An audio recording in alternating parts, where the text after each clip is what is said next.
قیامت آنے والی ہے، جو کچھ اس دنیا میں ہوتا ہے سب اس کے حکم سے ہوتا ہے، نفع و نقصان اسی کی مٹھی میں ہے، جو کچھ ہم کرتے ہیں اس کا ہمیں بدلہ ایک دن ملنے والا ہے، تقدیر برحق ہے۔ یہ باتیں عقیدے کی اصل باتیں ہیں۔ حضرت آدم علیہ السلام سے لے کر محمد رسول اللہ تک مشہور ہے کہ 1,24,000 انبیاء کرام اس دنیا میں آئے۔ اللہ رب العزت نے اتنے میسنجر، اتنے دودت بھیجے دنیا کے لیے، انسانوں کی ہدایت اور رہنمائی کے لیے، لیکن ان میں کسی کے درمیان کبھی ان چیزوں میں بھید بھاؤ نہیں رہا، وہ ایک ہی رہی۔ یہ ہے دین۔ اور ایک چیز ہوتی ہے شریعت۔ شریعت کہتے ہیں حالات کے مطابق، جیسے حالات ہیں، ظروف ہیں، جگہ ہے، وہاں کے اعتبار سے زندگی گزارنے کے مسائل بدلتے رہتے۔ نماز پڑھنے کا جو طریقہ حضرت موسیٰ علیہ السلام کے زمانے میں تھا، رسول اکرم صلی اللہ علیہ وسلم کی شریعت میں نہیں ہے۔ باقی کے مسائل جو اس زمانے میں تھے آج نہیں ہے۔ بیاہ شادی کے بہت سارے مسائل جو ان کی یہاں تھے، جو چیزیں جائز تھیں، ہمارے یہاں نہیں ہے۔ تو زندگی گزارنے کے جو مسائل ہیں وہ حالات کے ساتھ بدلتے رہتے ہیں، لیکن دین ہمیشہ ایک رہتا ہے۔ ایک نبی جس کو اللہ رب العزت نے افریقہ میں پیدا کیا، اور ایک کو ہندوستان میں پیدا کیا، ایک کو چائنا میں پیدا کیا، ایک کو امریکہ میں پیدا کیا، ایک کو عرب میں پیدا کیا، یہ سب نبی ہیں، اللہ رب العزت کی طرف سے آئے ہیں دنیا والوں کی ہدایت اور رہنمائی کے لیے، لیکن عقیدہ ان سب کا ایک ہی ہے۔ چونکہ حالات الگ الگ ہیں، آب و ہوا الگ ہے، فضا الگ ہے، اس لیے زندگی گزارنے کے مسائل وہاں کے اعتبار سے تھوڑے تبدیل ہو گئے ہیں۔ اس کو شریعت کہتے ہیں۔ دین میں جن چیزوں کو بنیاد بنایا گیا ہے، یا ایھا الناس اتقوا ربکم الذی خلقکم من نفس واحدہ وخلق منها زوجها وبث منهما رجالا كثيرا ونساء واتقوا الله الذي تساءلون به والارحام ان اللہ كان علیکم رقیبا۔ اس آیت کریمہ میں جو اصول بیان کیے گئے ہیں، جو بات کہی گئی ہے، وہ بات ایسی ہے کہ ساری دنیا کے جھگڑے اس آیت کریمہ کی روشنی میں ختم ہو جاتے ہیں۔ اس دنیا میں جھگڑے ہیں کیسے؟ دنیا میں جھگڑے ہیں مالک کو ماننے کے سلسلے میں۔ ہم اس مالک کو جس نے یہ ساری دنیا بنائی ہے اللہ کہتے ہیں۔ کوئی اس کو اپنی زبان میں خدا کہتا ہے، کوئی اس کو اپنی زبان میں ایشور کہتا ہے، کوئی اسی کو گاڈ کہہ دیتا ہے۔ اپنے اپنے علاقے کے اعتبار سے ہو سکتا ہے چائنا میں کچھ اور کہا جاتا ہو، کچھ اور زبانیں بھی ہوں گی افریقہ کی جن میں کچھ اور کہا جاتا ہوگا۔ نام وہاں کے اعتبار سے، زبان کے اعتبار سے کچھ بھی ہو گیا، لیکن وہ ہے اللہ۔ وہی اللہ ہے جس نے یہ ساری کائنات بنائی ہے، اس میں کوئی اختلاف نہیں ہے۔ نام الگ الگ ہو جانے سے ذات الگ نہیں ہوتی۔ اسی نے سب کو پیدا کیا ہے۔ یا ایھا الناس اتقوا ربکم، اے لوگوں، یہاں پر دیکھیے یا ایھا الذین آمنوا نہیں کہا گیا، جبکہ قرآن شریف میں اکثر آیتیں ایسے ہیں یا ایھا الذین آمنوا، اے ایمان والو، ایسا کرو ایسا مت کرو، لیکن یہاں کہا گیا یا ایھا الناس، اے دنیا کے انسانوں، اے آدم کی اولاد، یا ایھا الناس، اے لوگوں، افریقہ، امریکہ، چائنا، ہندوستان، عرب، تمام دنیا کے لوگ اس کے مخاطب ہیں۔ اللہ رب العزت سب سے کہہ رہا ہے یا ایھا الناس اتقوا ربکم، اپنے رب کے لیے تقوی اختیار کرو۔ الذی خلقکم من نفس واحدہ، جس نے تم کو سب کو ایک نفس سے پیدا کیا ہے۔ وخلق منها زوجها، اور اسی سے اس کی بیوی کو بنایا، اس کے جوڑے کو۔ وبث منهما رجالا كثيرا ونساء، اور اس جوڑے سے اللہ رب العزت نے بہت سے مرد، بہت سی عورتیں اس دنیا میں پھیلا دی۔ اب ذرا اندازہ لگائیے کہ قرآن شریف یہ تعلیم ہمیں دے رہا ہے کہ دنیا کے تمام انسان ایک رب کے پیدا کیے ہوئے ہیں اور ایک ماں باپ کی اولاد ہیں، کالے، گورے، عربی، اجمی، الگ الگ زبان بولنے والے، الگ الگ عقیدے کو ماننے والے۔ وہ مانے کچھ بھی، کہیں کچھ بھی، لیکن حقیقت یہی ہے کہ وہ سب ایک ہی باپ اور ایک ہی ماں کی اولاد ہے۔ یہاں سے جو بھائی چارے کا پیغام ہمیں ملتا ہے، ایک انسان جس کو ہم نہیں جانتے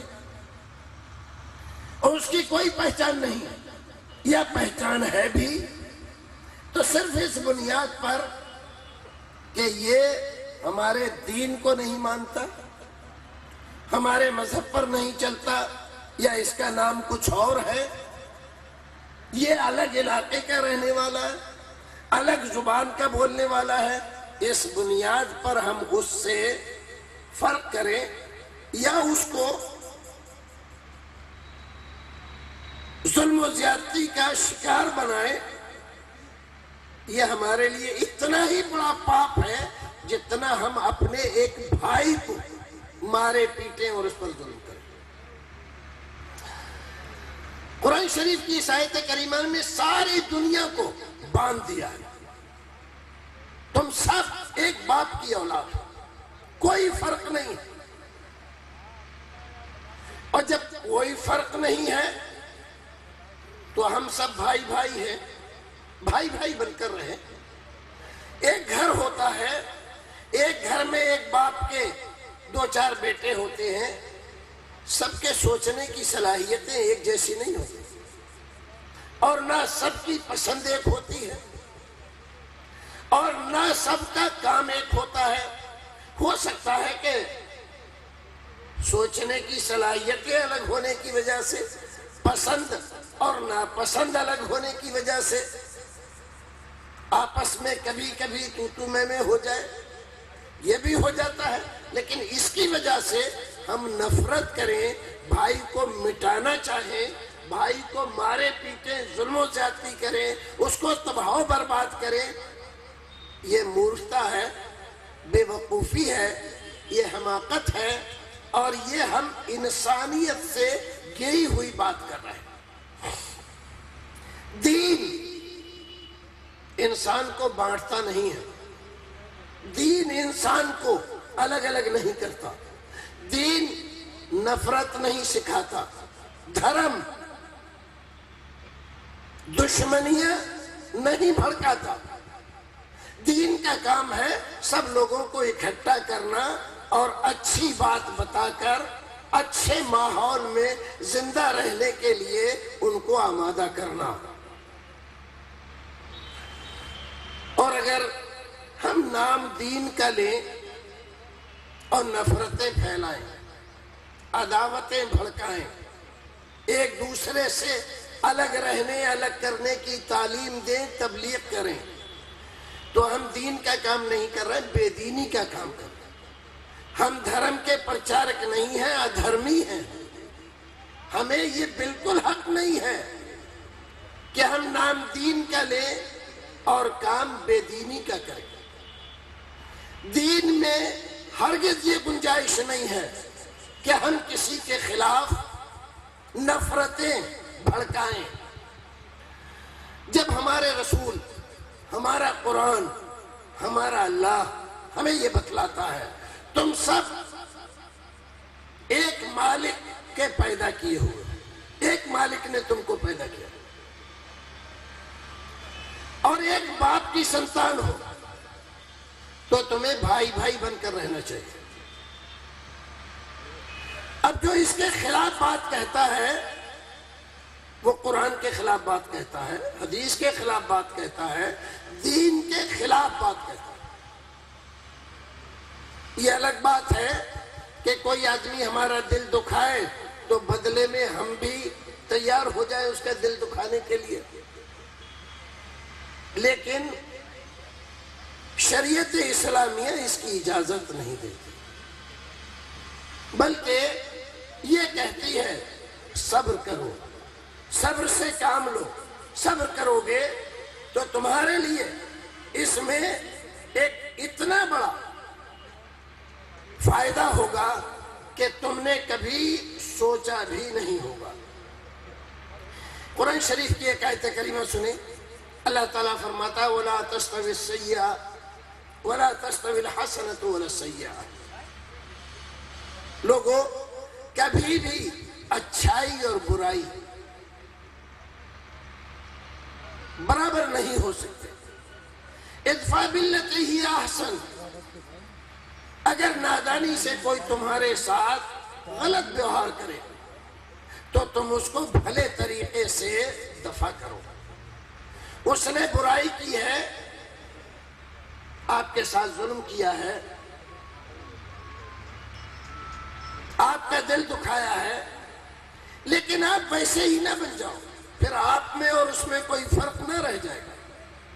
فرمایا ادفع باللتی ہی احسن فَإِذَا الَّذِي بَيْنَكَ وَبَيْنَهُ عَدَاوَةٌ كَأَنَّهُ وَلِيٌّ حَمِيمٌ، پھر تم دیکھو گے، دیکھیے اللہ رب العزت ہمیں ایک ایسی بات بتلا رہا ہے، بہت سارے لوگوں نے، چھوٹے لوگ تو ایسا کرتے نہیں، بڑے لوگوں کا کام ہے۔ فَإِذَا الَّذِي بَيْنَهُ وَبَيْنَكَ عَدَاوَةٌ فَإِنَّهُ وَلِيٌّ حَمِيمٌ، اگر تم برائی کا جواب بھلائی سے دو گے، دشمنی کا جواب محبت سے دو گے، تو ایک وقت تک تمہیں لگے گا کوئی فائدہ نہیں ہو رہا ہے، لیکن آخر کار جب اس کا فائدہ شروع ہوگا فَإِذَا الَّذِي بَيْنَكَ وَبَيْنَهُ عَدَاوَةٌ كَأَنَّهُ وَلِيٌّ حَمِيمٌ، تو تم دیکھو گے جو تمہارا جانی دشمن تھا وہ تمہارے لیے اپنی جان دینے کے لیے تیار ہو گیا، ولی حمیم تمہارا جگری دوست ہو گیا۔ یہ اللہ رب العزت نے ہمیں بتلایا ہے، برائی کا جواب برائی سے دینے سے برائی بڑھتی ہے، اور ہمارا مشن ہے برائی کو ختم کرنا، اور برائی کو ختم کرنے کا ایک ہی راستہ ہے، برائی کے بدلے میں برائی نہ کرو، صبر کرو، ضبط کرو، برائی کا بھلائی سے جواب دو۔ کرتے کرتے ایک دن وہ آدمی جو برائی پر اترا ہوا ہے اتنا شرمندہ ہوگا، اتنا شرمندہ ہوگا کہ اپنی برائی کو چھوڑ کر آپ کے ساتھ نہ صرف بھلائی کرنے پر تیار ہو جائے گا بلکہ نادم اور شرمندہ ہوگا، اپنے کیے پر پچھتائے گا، اور ایسا کرنے سے آپ کو جو خوشی ملے گی اس خوشی کا کوئی ٹھکانہ نہیں۔ اتنے دنوں کی جو کڑھن آپ کے دل میں ہے، میں بھلائی کرتا ہوں یہ برائی کرتا ہے، میں اس کا بھلا سوچتا ہوں یہ میرا برا سوچتا ہے، اريد حیاتہ ویرید قتلی، میں اس کی زندگی چاہتا ہوں یہ مجھے قتل کرنا چاہتا ہے۔ یہ سب ایک وقت تک ہوتا رہے گا لیکن ہمیشہ نہیں ہوگا۔ ایک وقت آئے گا کہ وہ اپنے کیے پر پچھتائے گا اور پھر آپ کے ساتھ دشمنی کرنے سے باز آ جائے گا۔ ہم دیکھتے ہیں رسول اکرم صلی اللہ علیہ وسلم کی زندگی میں بہت لوگوں نے آپ کے ساتھ دشمنی کی، گھر سے نکلے، آج ہم محمد کو قتل کر کے آئیں صلی اللہ علیہ وسلم، ہمیشہ کے لیے قصہ ختم کر دیں گے۔ چلے، ہاتھ میں ننگی تلوار ہے، ارادے بہت خراب ہیں، لیکن جاتے جاتے آپ تک پہنچتے پہنچتے ان کی حالت بدل گئی۔ حضرت عمر فاروق رضی اللہ تعالیٰ عنہ جو آپ کے دوسرے خلیفہ ہیں، ان کے ایمان لانے کے واقعہ آپ پڑھیے کتابوں میں، اس کی تفصیل پڑھیے۔ وہ گھر سے تلوار لے کر آپ کو ختم کرنے کے لیے نکلے تھے، لیکن اسی سفر میں وہ تلوار آپ کے قدموں میں رکھ کر آپ کا کلمہ پڑھ کے اور مسلمان ہو گئے۔ ایرانی بادشاہ نے 2 جاسوس بھیجے۔ جب آپ نے خط بھیجا ایران کے بادشاہ کو کہ آپ سلامتی کا راستہ اختیار کر لو، اس سے آپ کا ملک بھی باقی رہے گا اور آپ کو نیکی بھی ملے گی، تو اسے بڑا غصہ آیا۔ یہ عرب کے بدو لوگ جن کو کھانے پینے کا کوئی ڈھنگ نہیں آتا، یہ مجھے سکھا رہے۔ اس نے 2 آدمی بھیجے، جاؤ یہ جس آدمی کا خط ہے اس کا سر لے کر آؤ۔ پہنچ گئے، مدینہ تک پہنچ گئے، پوچھتے پوچھتے ڈھونڈتے ڈھونڈتے رسول اکرم صلی اللہ علیہ وسلم کی مجلس تک پہنچ گئے، لیکن صحابہ کرام رضوان اللہ تعالیٰ علیہم اجمعین آپ کے ساتھ تھے، ان کو ہمت نہیں ہوئی، موقع کی تلاش میں رہے۔ رسول اکرم کے سامنے بیٹھے ہوئے ہیں، آپ نے ان سے خیر خیریت پوچھی، انہوں نے بتلا، چونکہ دل میں کچھ اور تھا، جھوٹ بولے۔ اللہ رب العزت نے آپ کو بتلا دیا تھا کہ یہ آدمی اس ارادے سے آئے ہیں، تو آپ نے ان سے ہنستے ہوئے فرمایا، تم مجھے قتل کرنے آئے ہو، فلاں جگہ سے آئے ہو اور فلاں نے تمہیں بھیجا ہے۔ اب ان کے تو کپ کپی چھوٹ گئی، پسینے چھوٹ گئے، اس آدمی کو ہمارے ارادے کا پتہ چل گیا ہے، اب یہ ہمیں نہیں چھوڑے گا۔ لیکن رسول اکرم صلی اللہ علیہ وسلم کے چہرے انور پر کوئی ناگواری کے آثار نہیں تھے، غصے کے آثار نہیں تھے، ایسے ہی جیسے اور لوگوں سے بات کر رہے تھے اسی انداز سے آپ سے بات کر رہے تھے۔ آپ نے فرمایا، تم مجھے قتل نہیں کر سکتے،